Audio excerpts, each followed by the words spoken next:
Hello दोस्तों, क्या हाल है। तारीख आज 25 मार्च, दिन सोमवार, हिंदी तिथि फाल्गुन पूर्णिमा रहेगी आधा दिन, उसके बाद प्रतिपदा शुरू होगी। और आइए बात करते हैं आज के मुख्य समाचार में देश भर की तमाम बड़ी खबरों पर नजर डालते हैं। सबसे पहले तो आप सभी देशवासियों को रंग वाली होली की ढेर सारी दिल से हार्दिक शुभकामनाएं। हैप्पी होली दोस्तों। और देखिए, रंगों के इस त्योहार पर देश के प्रधानमंत्री नरेंद्र मोदी बोले कि मेरे सभी परिवारजनों को शुभकामनाएं। पीएम ने होली पर एक खास संदेश भी दिया, बोले नई ऊर्जा और उत्साह लेकर आए रंगों से सजा पर्व। देश की राष्ट्रपति द्रौपदी मुर्मू समेत देश के कई बड़े दिग्गज नेताओं ने भी होली की शुभकामनाएं दी। और ये देखिए जरा कुछ तस्वीरें। उत्तर प्रदेश महाकाल में फूलों की होली हुई। अयोध्या में रामलला की पहली होली पर भक्त भी जुटे। आज गुजिया और खीर का भोग लगेगा प्रभु श्री राम को। हालांकि भले ही देश भर में ज्यादातर जगहों पर आज रंगों वाली होली खेली जाएगी, लेकिन अयोध्या राम मंदिर में आज सोमवार को नहीं बल्कि कल मंगलवार को होली मनाई जाएगी। रामलला को बिना रसायन वाले यानी बिना केमिकल के रंगों से गुलाल से होली खिलाई जाएगी। देश के रक्षा मंत्री राजनाथ सिंह भी भारतीय सेना के जवानों के साथ पहुंचे, होली खेली। उन्होंने कहा कि लद्दाख शौर्य और पराक्रम की राजधानी है। रक्षा मंत्री ने लद्दाख के लेह में जवानों के साथ होली मनाई। हालांकि लद्दाख में जो पिछले 19 दिनों से भूख हड़ताल की जा रही है सोनम वांगचुक द्वारा, उस पर अभी तक भी सरकार ने कोई रेस्पॉन्स या जवाब नहीं दिया है। अब वांगचुक को केडीए का भी साथ मिला और कारगिल में हंगर स्ट्राइक भी शुरू की। और कल देर शाम आपको पता होगा होलिका दहन किया गया। इस बार मुहूर्त थोड़ा लेट था। ये देखिए देश में कुछ अलग अलग जगहों पर होलिका दहन की कुछ तस्वीरें। राजस्थान में होलिका दहन, कोटा में स्टूडेंट की एक झांकी से संदेश भी दिया गया। मध्य प्रदेश की भी होलिका दहन की ये तस्वीरें देखिए आप। उज्जैन महाकाल मंदिर से शुरुआत हुई। इंदौर में जली सरकारी होली, मंदिरों में भजन कीर्तन भी गाए गए। तो होलिका दहन के बाद दोस्तों आज रंगों वाली होली खेली जाएगी। और इस दरमियान आप भी ध्यान रखें, केमिकल वाले पक्के रंग से होली ना खेलें बल्कि कच्ची गुलाल से खेलें, क्योंकि आंखों और शरीर की त्वचा को नुकसान पहुंच सकता है। और होली खेलने जाने से पहले आप अपने हाथ पैर चेहरे पर नारियल का तेल या सरसों का तेल लगा दें, इससे आपकी त्वचा को सुरक्षा मिलेगी। इसके अलावा गुलाल और हर्बल रंग का इस्तेमाल करें, है ना। और होली खेलते समय ये बात का जरूर ध्यान रखें कि किसी की आंख या मुंह में रंग ना पड़े। प्रेम से, शांति और सौहार्द के साथ त्योहार को मनाए तो मजा आता है ना। और ये तो बात हो गई होली की। इसके अलावा आज चंद्रग्रहण भी लगने जा रहा है, इस साल का पहला चंद्रग्रहण। हालांकि ये भारत में दिखाई नहीं देगा, इसलिए इसका सूतक काल वगैरह तो मान्य नहीं होगा। रूस और यूरोप के कई देशों में इस चंद्रग्रहण को देखा जा सकेगा। भारतीय समय अनुसार ये चंद्रग्रहण का समय रहेगा तकरीबन सुबह 10:24 पे शुरू होगा, जो कि दोपहर को 3:01 तक चलेगा। ओके, और चलिए दोस्तों आगे बढ़ते हैं अब अपन खबरों में। देखिए भारत के लिए एक बड़े गर्व की बात, चंद्रयान 3 की लैंडिंग साइट अब ऑफिशियली शिव शक्ति पॉइंट कहलाएगी, क्योंकि इसको इंटरनेशनल एस्ट्रोनॉमिकल यूनियन ने भी मंजूरी दे दी है। आपको पता होगा चंद्रयान 3 की सफलता के बाद प्रधानमंत्री नरेंद्र मोदी ने इसका नामकरण किया था 26 अगस्त 2023 को। और इस घोषणा के लगभग 7 महीने बाद अब इंटरनेशनल एस्ट्रोनॉमिकल यूनियन IAU से भी इस नाम को ऑफिशियली मंजूरी मिल चुकी है। मतलब जहां चांद की धरती पर हमारा चंद्रयान 3 लैंड हुआ था ना, उस लैंडिंग पॉइंट को शिव शक्ति पॉइंट नाम दिया गया है। ये वाकई में पूरे हिंदुस्तान के लिए बड़े गर्व की बात है। और देश से जुड़ी एक और अच्छी खबर देखिए आप। वर्ल्ड इकोनॉमिक फोरम ने भी माना भारत का लोहा और कहा कि यहाँ निवेशकों को भरपूर कमाई का मौका मिला है। WEF ने भारत की बढ़ती आर्थिक ताकत की तारीफ की है। वर्ल्ड इकोनॉमिक फोरम का कहना है कि भारत दुनिया में सबसे अच्छा प्रदर्शन करने वाले बाजारों में से एक रहा और निवेशकों ने भारतीय बाजारों में अच्छा पैसा भी बनाया। और शायद यही वजह है दोस्तों की इंडिया की बढ़ती ग्रोथ रेट को देखते हुए अब विदेशों से भी भारत में तगड़ा इन्वेस्टमेंट आ रहा। देखिए आप, FPI का भारतीय बाजार पर भरोसा बढ़ रहा है। मार्च महीने में अब तक 38,000 करोड़ रुपए का निवेश आ चुका है इंडिया में। FPI मतलब फॉरेन पोर्टफोलियो इन्वेस्टमेंट, मतलब जो भारत से बाहर देशों के लोग बाग हैं वो भी भारतीय बाजार में शेयर मार्केट, स्टॉक मार्केट वगैरह के जरिए निवेश करते हैं। तो इसका आंकड़ा देखिए, पिछले 30 दिन से भी कम समय में विदेश से भारतीय बाजारों में 38,000 करोड़ रुपए आए हैं। और ये आंकड़े इसी बात की गवाही देते हैं कि भारत वाकई में दुनिया में सबसे तेजी से बढ़ती अर्थव्यवस्था बनता जा रहा है ना। अगर आप भी एक सच्चे भारतीय इंडियंस हैं तो इस बात पर एक लाइक तो बनता है यार दोस्तों। फटाफट से लाइक कर दीजिए और साथ के साथ DLS न्यूज चैनल को सब्सक्राइब भी कर लेना अगर अभी तक भी नहीं कर रखा तो, ताकि आप डेली की बड़ी खबरें और महत्वपूर्ण मुख्य समाचार तुरंत अपने मोबाइल पर देख पाएंगे। ओके, और अगली खबर दोस्तों भारत के बैंकिंग सेक्टर से भी एक अच्छी न्यूज आ रही। देखिए आप, सरकारी बैंकों के मुनाफे में भी सुधार हुआ और अब गवर्नमेंट बैंक जो है वो सरकार को 15,000 करोड़ रुपए से ज्यादा का डिविडेंड भी दे सकते हैं। इसके पीछे वजह है कि सरकारी बैंक भारत में अच्छा खासा मुनाफा कमा रहे अभी, क्योंकि इस फाइनेंशियल ईयर 2024 की 3 तिमाहियों में तकरीबन 98,000 करोड़ रुपए से ज्यादा कमाई सरकारी बैंकों ने। और वह देखिए अगली बड़ी खबर, खनिज उत्पादन में आत्मनिर्भर बनने की तरफ चौतरफा कोशिश पर काम कर रहा हमारा देश। जहां भी खनिज की संभावना है वहां खोज करने की रणनीति लगाई जा रही है। सरकार की कोशिश है कि साल 2047 तक देश में खनिज उत्पादों की 100% संभावनाओं का दोहन कर लिया जाए। चलिए अगली खबर देखिए, लद्दाख पहुंचे रक्षा मंत्री मंत्री राजनाथ सिंह बोले कि विश्वास है कि पाकिस्तान के कब्जे वाले कश्मीर का भारत में विलय होगा। उन्होंने कहा कि लद्दाख भारत के शौर्य और पराक्रम की राजधानी है। वहीं पाकिस्तान अब वापस भारत के साथ व्यापार भी शुरू करना चाहता है। 2019 में आर्टिकल 370 हटाए जाने के विरोध में भारत पाकिस्तान के बीच ट्रेड रोक दिया गया था, लेकिन अब पाकिस्तान के विदेश मंत्री इसाक डार ने लंदन में हुई एक प्रेस ब्रीफिंग के दौरान भारत पाकिस्तान ट्रेड पर चर्चा भी की। पाकिस्तान के विदेश मंत्री बोले कि भारत का व्यापारिक समुदाय भारत के साथ व्यापार बहाल करना चाहता है। देखिए मतलब अब पाकिस्तान को लग रहा है कि भारत के साथ व्यापार तोड़ के गलत किया, क्योंकि अभी पाकिस्तान के हालात भीख मांगने जैसे हो रहे हैं। चलिए अगली बड़ी खबर देखिए। असम राज्य के मुख्यमंत्री ने बांग्लादेशी मुसलमानों के लिए कुछ नियम और शर्तें तय की। वो बोले कि भारत में अगर आपको मान्यता चाहिए तो अपने बच्चों को मदरसों में न भेजें और बाल विवाह और बहु विवाह को छोड़ें। असम के मुख्यमंत्री हेमंत बिश्व शर्मा का कहना है कि अगर बंगाली भाषी प्रवासी मुसलमानों के लिए राज्य में आकर रहना और भारतीय नागरिकता चाहिए तो अब इन नई गाइडलाइन का पालन करना अनिवार्य होगा। मुख्यमंत्री हेमंत बिश्व शर्मा बोले कि मैं हमेशा कहता हूँ मियाँ के स्वदेशी होने में कोई दिक्कत नहीं है, लेकिन वे 2-3 पत्नियां नहीं रख सकते हैं। यह असमिया संस्कृति नहीं है जहाँ एक तरफ देश भर में कई जगहों पर CAA का विरोध किया जा रहा, विदेशी नागरिकों को भारत में शरण देने के चलते। इसी बीच अब ये असम सरकार ने कुछ नए कानून लागू किए हैं। और अगली बड़ी खबर देखिए। दिल्ली के मुख्यमंत्री अरविंद केजरीवाल की गिरफ्तारी के खिलाफ अब विपक्ष महारैली का ऐलान कर चुका है। 31 मार्च को दिल्ली के रामलीला मैदान में एकजुट होंगे सभी विपक्षी दल, और इसमें न सिर्फ आम आदमी पार्टी के लोग बल्कि जो पूरा मतलब इंडी गठबंधन है ना, कांग्रेस सपा बसपा समेत सारे केजरीवाल की गिरफ्तारी के खिलाफ 31 मार्च को रामलीला मैदान में इकट्ठे होंगे। अभी जेल से ही सरकारी कामकाज चलाना भी शुरू कर चुके हैं केजरीवाल। देखिए आप ईडी की हिरासत में आने के बाद पहला निर्देश दिया उन्होंने, कहा कि दिल्ली में सीवर और पानी की समस्याओं का समाधान किया जाए। चलिए पॉलिटिक्स से अगली बड़ी खबर देखिए। भाजपा ने 5वीं लिस्ट जारी की चुनावी उम्मीदवारों की, जिसमें टोटल 111 नाम है। हिमाचल प्रदेश मंडी से बॉलीवुड एक्ट्रेस कंगना रनौत को टिकट दिया गया। उत्तर प्रदेश मेरठ से अरुण गोविल चुनाव लड़ेंगे, जिन्होंने रामानंद सागर की रामायण में प्रभु श्री राम का किरदार निभाया था, आपको पता होगा। और हिमाचल प्रदेश कांगड़ा से राजीव भारद्वाज को टिकट दिया गया। मंडी से कंगना रनौत है ना। इधर बीजेपी ने बिहार के भी 17 कैंडिडेट्स की लिस्ट जारी की। अश्विनी समेत 4 सांसदों का टिकट काटा। बेगूसराय से गिरिराज और बिहार पटना साहिब से रविशंकर चुनाव लड़ेंगे। वहीं कांग्रेस ने भी 5वीं लिस्ट जारी कर दी अपने चुनावी उम्मीदवारों की, जिसमें राजस्थान से 2 नाम है। सुनील शर्मा की जगह प्रताप सिंह खाचरियावास को टिकट दिया गया और महाराष्ट्र में 1 कैंडिडेट घोषित हुआ। यूपी में बसपा ने भी 16 उम्मीदवारों की लिस्ट जारी की, जिसमें 7 मुस्लिम प्रत्याशियों को टिकट दिया गया। और वहीं देखिए दोस्तों, कांग्रेस ने उड़ीसा राज्य में चुनावी घोषणाओं के जैसे गारंटी पत्र का ऐलान किया। किसानों और महिलाओं के लिए इसमें कई बड़ी घोषणाएं की गई, जिसमें किसानों के कर्ज माफ करने से लेकर किसानों को हर महीने 2000 रूपए पेंशन मुहैया कराने की भी बात कही गई है। निजी उपभोक्ताओं को 200 यूनिट बिजली मुफ्त दी जाएगी। 5 लाख लोगों को नियुक्ति मिलेगी और हर महीने बेरोजगारी भत्ता 3-3 हजार रूपए के रूप में दिया जाएगा। SHG की महिलाओं का बैंक लोन माफ किया जाएगा और घर की मुख्य महिला को हर महीने 2000 रूपए का भत्ता भी मिलेगा। और भी कांग्रेस ने अपनी इन गारंटियों में क्या क्या अनाउंसमेंट किए देख सकते हैं आप, ये पूरी लिस्ट। LPG गैस सिलेंडर से लेकर बुजुर्ग, दिव्यांग लोगों, किसानों, महिलाओं के लिए ये कांग्रेस ने कई सारी गारंटियां जारी की। हालांकि लोकसभा चुनाव से पहले कांग्रेस को एक के बाद एक कई बड़े झटके लगते जाने देखिए आप। हरियाणा में एक और झटका लगा, नवीन जिंदल बीजेपी में शामिल हुए। उत्तराखंड में भी कांग्रेस को फिर बड़ा झटका लगा। प्रदेश प्रवक्ता दीपक बल्यूटिया ने पार्टी छोड़ी, टिकट न मिलने से ये नाराज थे।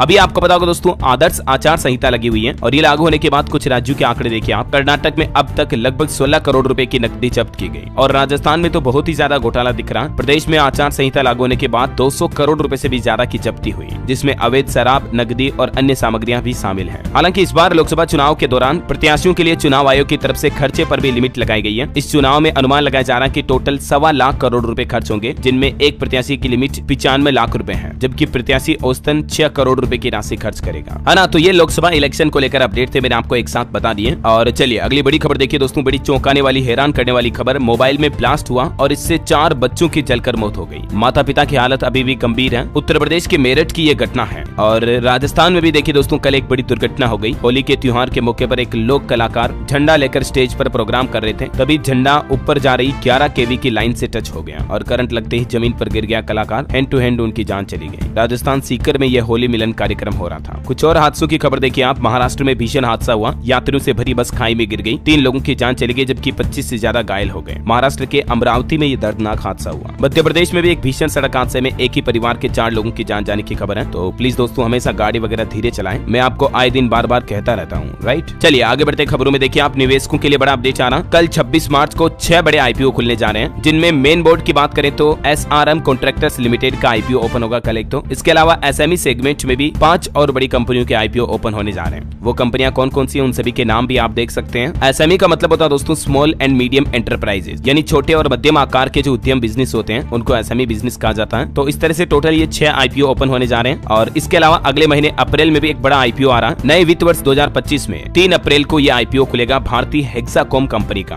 जो कि भारतीय एयरटेल की ही एक सब्सिडरी कंपनी है। टेलीकॉम कंपनी जो ना एयरटेल, उसी की ये कंपनी है। चलिए अगली बड़ी खबर देखिए। राजधानी दिल्ली से चौंकाने वाली रिपोर्ट सामने आ रही है कि दिल्ली में महिलाओं में स्तन कैंसर की समस्या बहुत ज्यादा बढ़ रही है। तमिलनाडु व तेलंगाना समेत कई राज्यों के आंकड़ों को पीछे छोड़ते हुए दिल्ली में स्तन कैंसर के मामले सबसे ज्यादा आने लगे हैं। आईसीएमआर के अध्ययन में यह दावा किया गया। आईसीएमआर यानी Indian council of medical research, भारतीय चिकित्सा अनुसंधान परिषद के अध्ययन में ये बात सामने आई है। और इसके पीछे एक बड़ी वजह मैंने आपको कल एक रिसर्च बताई थी ना, कि भारत में प्रदूषण की वजह से स्तन कैंसर सबसे ज्यादा बढ़ रहे हैं। और क्योंकि देश की राजधानी दिल्ली में सबसे ज्यादा पोल्यूशन है, तो जाहिर सी बात है इसी वजह से महिलाओं में ये ब्रेस्ट कैंसर के मामले बढ़ रहे हैं। रिपोर्ट्स में ये भी बताया गया कि अगले वर्ष और भी अत्यधिक संख्या बढ़ सकती है स्तन कैंसर की। हालांकि शहरी महिलाओं की तुलना में ग्रामीण महिलाओं में ये आशंका कम होती है, क्योंकि गाँव में तो वातावरण शुद्ध होता है, साफ हवा मिलती है, ताजी हवा, ऑक्सीजन अच्छी मिलती है। देख रहे हो मतलब पोल्यूशन का कितना बड़ा साइड इफेक्ट होता है। और मेडिकल इंडस्ट्री से एक और अच्छी खबर आ रही, देखिए आप, अब बड़ों के लिए भी जल्द ही बनेगा टीबी का टीका। इसका क्लिनिकल ट्रायल भी शुरू हो चुका है। हमारी भारत की ही देसी कंपनी भारत बायोटेक ने इस बात की घोषणा की है, और ये भारत के लिए एक और बड़ी उपलब्धि भी है। भारत में वयस्क लोगों पर टीबी वैक्सीन, जिसका नाम है MTB वेक, इसका क्लिनिकल ट्रायल शुरू हो चुका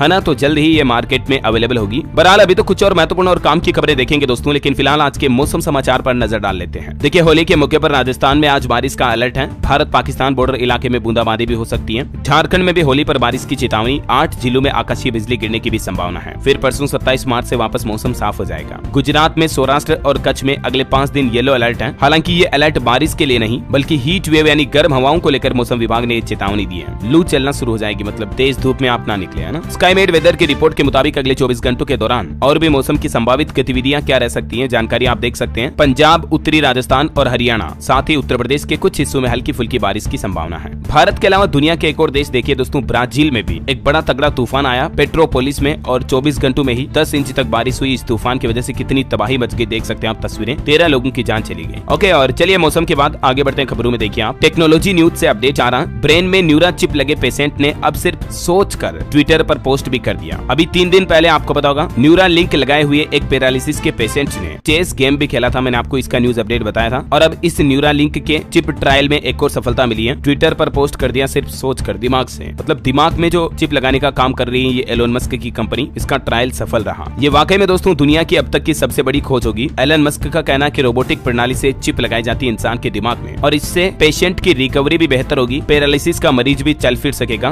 दृष्टिहीन लोग भी देख सकेंगे। मतलब आप समझ सकते हैं अब इस न्यूरालिंक कंपनी की चिप की पावर। ये चिप एक छोटे सिक्के के आकार की होगी, जो ह्यूमन ब्रेन और कंप्यूटर के बीच सीधे कम्युनिकेशन चैनल बनाएगी। जस्ट अमेजिंग दोस्तों, ये टेक्नोलॉजी वाकई में बहुत बड़ा बदलाव लेकर आएगी हम इंसानों की दुनिया में। चलिए अगला अपडेट आ रहा है, मार्केट कैप को लेकर खबर है। टीसीएस कंपनी का मार्केट कैप एक सप्ताह में ही 1,10,000 करोड़ रुपए गिरा। देश की टॉप 10 कंपनियों में से 5 की वैल्यू लगभग 2 लाख करोड़ रुपए गिरी, क्योंकि अभी पूरा स्टॉक मार्केट बहुत ज्यादा गिरावट में, आपको पता होगा। और वहीं मीडिया में चल रही खबरें कि पेटीएम बहुत सारे कर्मचारियों को जॉब से निकालेगी, तो इन खबरों को पेटीएम ने भ्रामक और निराधार बताया। कहा कि रीस्ट्रक्चरिंग और परफॉर्मेंस संबंधित एडजस्टमेंट को गलत तरीके से छटनी समझा गया, है ना। और वैसे पेटीएम पर कार्रवाई की आरबीआई ने हाल ही में, आपको पता होगा। उसके बाद अब खबर आ रही है आईआईएफएल फाइनेंस और जेएम फाइनेंशियल का स्पेशल ऑडिट भी करवाएगा अब आरबीआई, और इससे इन दोनों कंपनियों के स्टॉक पर भी असर देखने को मिलेगा। लेकिन ये जो एनबीएफसीज हैं, इनके कुछ काम में गड़बड़ी मिली थी आरबीआई को रिपोर्ट्स में जांच के दौरान। अब इन दोनों कंपनियों की ऑडिट खुद आरबीआई करवाएगा। हो सकता है इनमें भी पेटीएम की तरह कुछ बड़े गड़बड़ घोटाले सामने आए। देखते हैं आगे रिपोर्ट क्या आती है, जो भी खबर आएगी मैं आपको बता दूंगा। फिलहाल देखिए अगली खबर मोबाइल फोन लॉन्चिंग पर आ रही है। पोको का बजट स्मार्टफोन कल 26 मार्च को लॉन्च होगा। इसमें 90 हर्ट्ज का HD+ डिस्प्ले मिलेगा और 5000 mAh बैटरी भी मिलेगी। प्राइस इसकी लगभग 7,500 रुपए रह सकती है। चलिए अगली खबर देखिए, जम्मू कश्मीर के लिथियम भंडार की होगी नीलामी। तो अब इस पर महबूबा मुफ्ती ने बीजेपी पर आरोप लगाते हुए कहा कि इन्हें लूट कर कंपनियों को तोहफे में दिया जाएगा। भारत के लिए एक और बड़े गर्व की बात है, भारत के स्पेस प्रोग्राम पर यानी भारत के अंतरिक्ष कार्यक्रमों से आकर्षित हुई दुनिया। WEF के दिग्गजों ने भी माना भारत का लोहा। विश्व आर्थिक मंच के वरिष्ठ अधिकारियों ने भारत के अंतरिक्ष कार्यक्रमों की प्रशंसा की है, तारीफ की है, और उनका यह मानना है कि भारत के इस उत्साह ने पूरी दुनिया का ध्यान अपनी तरफ आकर्षित किया है। चलिए अगला अपडेट देखिए, मदर डेयरी का नया प्लान। इस बार गर्मियों में 30 नए प्रोडक्ट लॉन्च करने जा रही मदर डेयरी, और इसके लिए प्लांट पर 650 करोड़ रुपए का निवेश भी करेगी। वैसे निवेश को लेकर एक और अपडेट है, टाटा कंपनी भारत में ही अपना सेमीकंडक्टर चिप बनाने के लिए काम शुरू करने जा रही है। चेयरमैन बोले कि देश में इसकी मांग पूरी करेंगे। 2030 तक टाटा मोटर्स में बनने वाले 70% वाहन भी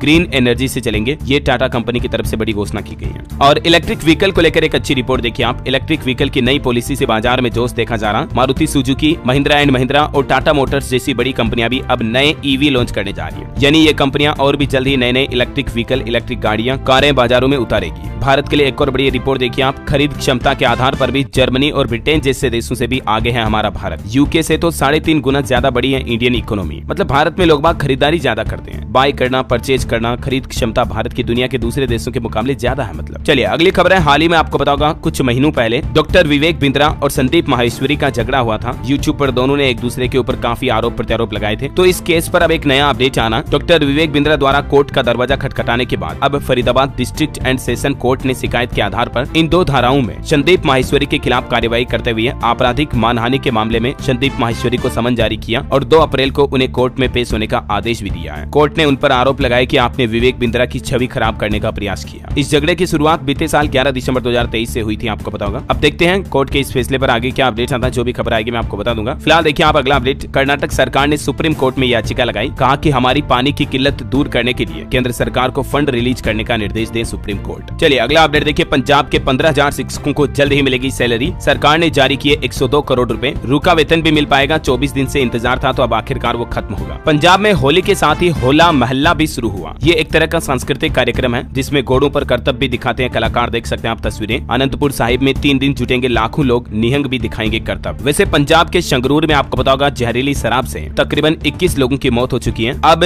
पंजाब के मुख्यमंत्री भगवंत मान 5वें दिन संगरूर पहुंचे और पीड़ित परिवारों से भी मिले। लोगों ने ड्रग का मुद्दा उठाया, बोले कि 24 घंटे में आरोपियों को पकड़ा जाएगा। चलिए अगली खबर है, झारखंड में पंचायत सहायकों की हड़ताल समाप्त हुई। मानदेय को लेकर 252 दिनों से कर रहे थे हड़ताल। आखिरकार इनकी मांगों पर सरकार ने निर्णय लिया और सरकार ने मानदेय बढ़ाने का भी आश्वासन दिया, देख सकते हैं जानकारी आप। चलिए अगला अपडेट देखिए, मध्य प्रदेश के पन्ना जिले में प्रॉपर्टी के दाम में 50% तक का इजाफा यानी कि बढ़ोतरी होगी, क्योंकि 1 अप्रैल से ही नई दरें लागू होने जा रही हैं और ये रजिस्ट्री की दरें बढ़ने के चलते प्रॉपर्टी के रेट भी बढ़ेंगे। उत्तराखंड देहरादून वासियों के लिए भी अच्छी खुशखबरी है। 31,000 घरों में पीएनजी कनेक्शन लगाने का काम पूरा हुआ। जल्द ही सप्लाई शुरू कर दी जाएगी नए वित्त वर्ष से, यानी कि अप्रैल से ही, है ना। कुछ एजुकेशनल अपडेट्स भी देख लीजिए आप। अगले साल से बदलेगा क्लास 3-6 का सिलेबस। 1 अप्रैल से नई किताबों से होगी पढ़ाई। क्लास 6 में अब ब्रिज कोर्स भी होगा। सीबीएसई और एनसीईआरटी की तरफ से ये सिलेबस में बदलाव करने का प्लान बनाया, मैंने आपको कल ही डिटेल बताई थी इस बारे में, राइट। इसके अलावा एक और अपडेट आ रहा, 5वीं, 8वीं और 12वीं में जुलाई तक ले पाएंगे दाखिला। पीएसईबी यानी पंजाब बोर्ड की तरफ से नए सेशन के लिए आदेश जारी किए और कहा कि नियम तोड़ने पर कार्रवाई होगी। और अभी एक दिन पहले जो 12वीं बोर्ड का 12वीं का रिजल्ट आया, उसमें जिन स्टूडेंट्स के कम नंबर आए तो वो परेशान ना हो, क्योंकि 28 मार्च से स्क्रूटनी ओपन होने जा रही है। आप अपनी कॉपी को रीचेकिंग के लिए भी अप्लाई कर सकते हैं। और वहीं खबर देखिए, जवाहरलाल नेहरू यूनिवर्सिटी JNU में छात्र संघ चुनाव हुए। लेफ्ट की 4 पदों पर जीत हुई। धनंजय प्रेसिडेंट बने और अभिजीत वाइस प्रेसिडेंट बने। 12 साल में सबसे ज्यादा 73% वोटिंग देखी गई। चलिए अंतर्राष्ट्रीय न्यूज से बड़ी खबर देखिए, इजराइल हमास जंग के बीच खबर आ रही कि भूख से तड़प रहे फिलिस्तीनियों पर इजरायली सेना ने हमला किया। 19 और लोगों की जान चली गई। रूस में जो मॉस्को में अभी आतंकी हमला हुआ था, उस पर भी खबर आ रही कि मॉस्को में हुए हमले की भारत समेत पूरे विश्व के कई देशों ने संवेदना जताई और अमेरिका ने इस हमले की निंदा भी की। चलिए खेल समाचार पर खबर है, IPL मैच में मुंबई लगातार 11वीं बार सीजन का पहला मैच हारी। आखिरी 5 विकेट 18 रन बनाने में गंवाए। गुजरात ने 6 रन से हराया मुंबई इंडियंस को। और राजस्थान लखनऊ के बीच हुए मैच में भी राजस्थान ने लखनऊ को 20 रन से हराया। सैमसन की नाबाद 82 रन की पारी भी देखी गई। हालांकि राजस्थान में पावर प्ले में 2 बार रोकना पड़ा खेल। स्पाइडर केम का तार गिर गया, बेल्स भी खराब हुई। बोल्ट की बाउंसर से पेडिकल का हेलमेट भी टूट गया। ये कुछ मोमेंट्स देखने को मिले IPL मैच में, है ना। और वैसे दोस्तों आज जो 25 मार्च है ना, इस दिन को international day of unborn child के रूप में भी मनाया जाता है। मतलब अजन्मे बच्चों का अंतर्राष्ट्रीय दिवस है ये। और ये क्यों मनाया जाता है? भ्रूण को मारने में यानी कि गर्भपात कराने के विरोध के दिन के रूप में इसे हर साल मनाते हैं। ओके, और अंत में आज के एस्ट्रोलॉजी न्यूज अपडेट देख लेते हैं। देखिए आज का राशिफल, सिंह राशि वालों को धन लाभ होगा। मकर राशि के लोगों को सितारों का साथ मिलने का योग है। कर्क राशि के लोग अपने टारगेट से ध्यान न हटाएं। मकर और कुंभ राशि के लोग निराशा से बचें। और आज से ही नया सप्ताह शुरू होने जा रहा है, मार्च का आखिरी सप्ताह है ये। तो इसका राशिफल कहता है कि मिथुन तुला राशि वालों को होगा धन लाभ इस सप्ताह। कर्क और मीन राशि वाले लोगों के लिए भी तरक्की का समय रहेगा, है ना। और दोस्तों अगेन आप सभी देशवासियों को, भाइयों बहनों को और पर्सनली आपको अपने DLS भाई की तरफ से सह परिवार रंगों के त्योहार होली धुलंडी की हार्दिक शुभकामनाएं। दिल से happy Holi to all of you. आज कोई क्विज क्वेश्चन नहीं है, आप भी चाहे तो मुझे होली विश कर सकते हैं नीचे कमेंट बॉक्स में। बाकी परिवार दोस्तों मित्रों पड़ोसियों के साथ आराम से होली खेलें शांति सौहार्द से। इस वीडियो को लाइक और शेयर करें। DLS न्यूज चैनल को सब्सक्राइब करके बेल आइकन जरूर दबा दें। जय हिंद, जय भारत, वंदे मातरम।